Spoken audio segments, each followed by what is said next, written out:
Heho Pop Gengs!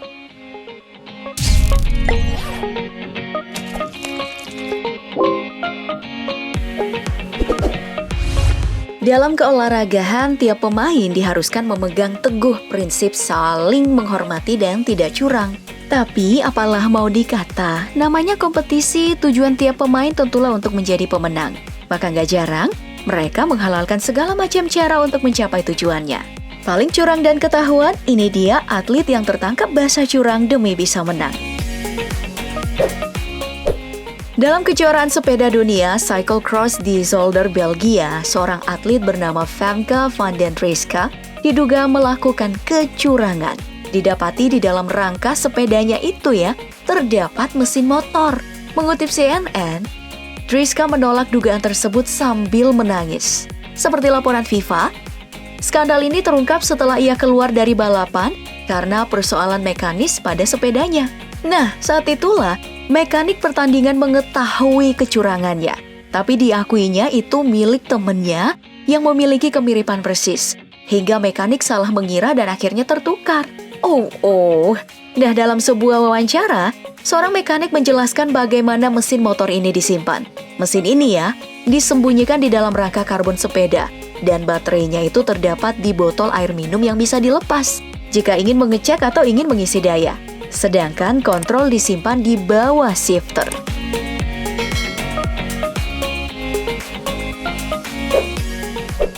Dalam permainan anggar, cara scoringnya itu Pop Gengs adalah dengan menyentuh lawan menggunakan pedang.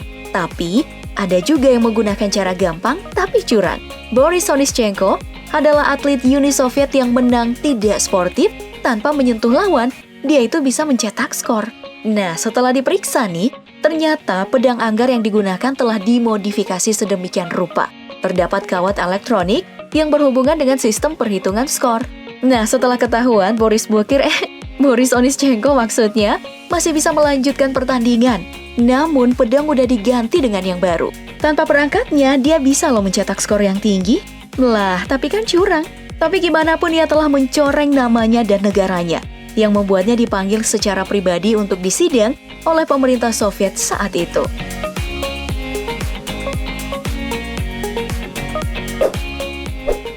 Kemudian di lapangan baseball juga pernah terjadi kecurangan terkait peralatan. Joe Niekro, seorang pitcher dari tim Amerika Major League yang bertanding di baseball The World Series 1987, yang memperlihatkan gelagat yang aneh. Lalu wasit pun segera menyuruh untuk mengosongkan sakunya. Nah, saat itu terlihat kertas amplas terlempar keluar. Sontak saja si wasit menyuruhnya keluar saat itu juga. Kertas tersebut digunakan untuk menggosok bola baseball agar permukaan kasar dan bisa menginduksi pola terbang. Ya, meski beralasan itu adalah alat kikir kuku, wasit gak percaya dong. Ia pun lalu dikeluarkan dan ia diskor selama 10 pertandingan di musim tersebut. Wah, banyak juga pertandingan yang harus dia lewatkan.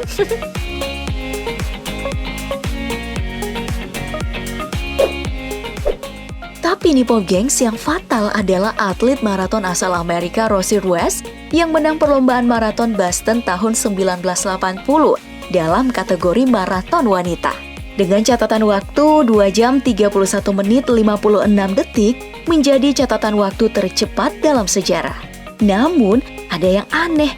Dengan waktu secepat itu uji detaknya santuy, Bo. Bahkan tidak mendesah dan tidak keringatan. Gak kelelahan banget seperti atlet lainnya. Dan tidak terlihat di beberapa rute pelari. Dan ternyata Rues ini naik kereta, Pop Gengs. Lah, dibuktikan oleh seorang fotografer yang berpapasan dengannya di kereta bawah tanah. Dia akhirnya didiskualifikasi saat ketahuan. Dan tentu saja gelar juaranya dicabut.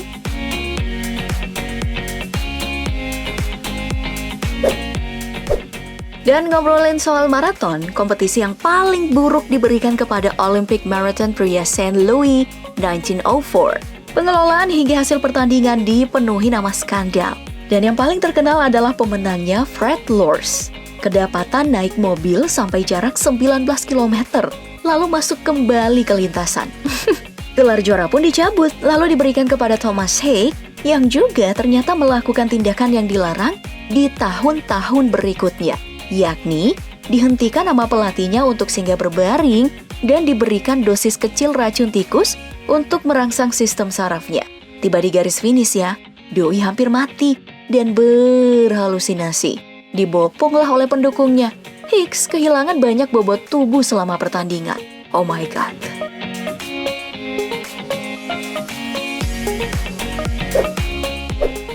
Dan yang lebih memalukan adalah darah palsu yang menodai lapangan rugby. Ulah pemain Harlequins yang bernama Tom Williams. Tahun 2009, dalam Heineken Cup match, saat tim sudah mulai putus asa, gak yakin bisa menang, William pun berakting terluka di kakinya. Yang aneh, kakinya malah tidak berdarah, malah mengalir dari mulutnya. Kok kayak sinetron? Semua orang pun terkejut dan bertanya-tanya, karena gak ada satupun yang melihat wajahnya terhantam. Ternyata, darah palsu tersebut berasal dari kapsul darah yang disembunyikan di dalam mulutnya. Nah, karena udah kepalang tanggung, dokter tim malah menyarankan untuk melukai aja bibirnya. Akting pun dilanjutkan. Naas, timnya tetap aja kalah. Skandal ini pun terbongkar dan William diskors setahun. Skandal ini ya terkenal dengan sebutan Bloodgate.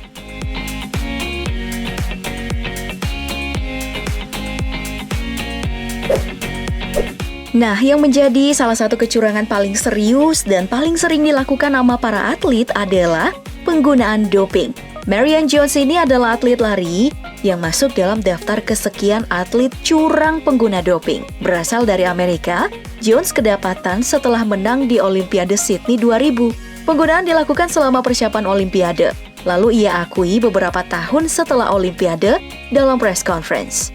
Dan ketika ketahuan, ia pun akhirnya dihukum 6 tahun penjara, begitupun pelatih yang membantunya.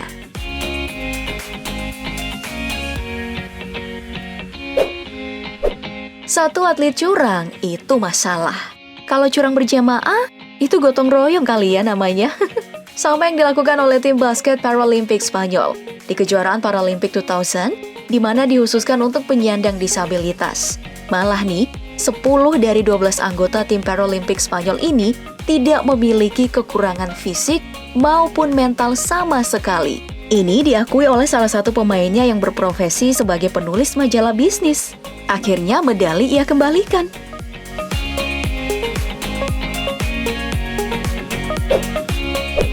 Kecurangan beramai-ramai juga pernah nih dilakukan oleh tim nasional sepak bola putri dari Iran. Di Piala Dunia tahun 2014, Telegraph mengungkapkan kabar skandal pemalsuan jenis kelamin. Ternyata ada laki-laki yang memperkuat skuad timnas putri Iran ini. Iran memang mengizinkan operasi kelamin.